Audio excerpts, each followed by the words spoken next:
Les 15e journées des présidents des engagés volontaires de l'armée de terre, date importante dans l'agenda de ces présidents de catégorie, ont rassemblé 200 caporaux-chefs cette semaine à Bourges. Ces journées-là elles sont très importantes puisqu'elles sont quand même présidées par le chef d'état-major dans l'armée de terre. Donc on l'a vu encore ce matin, il accorde une importance capitale à la condition du personnel et à la concertation.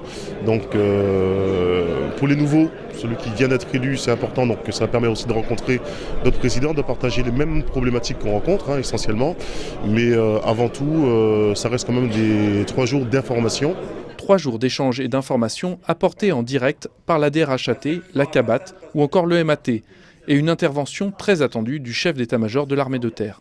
L'occasion d'interpeller le général Bertrand Rachmadou sur des sujets touchant à la condition du personnel. Pour moi, c'est essentiel dans une armée professionnelle de connaître la vie, de prendre la vie, de connaître le niveau du moral des présidents de VAT.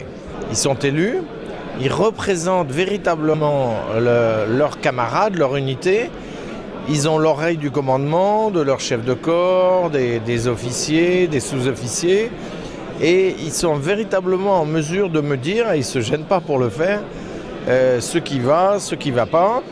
Et bien entendu, dans l'autre sens, j'espère qu'ils vont chacun repartir avec les réponses que j'aurai données à leurs questions et les quelques messages du chef d'état-major. Des réponses et des messages qu'ils doivent désormais restituer dans leurs unités.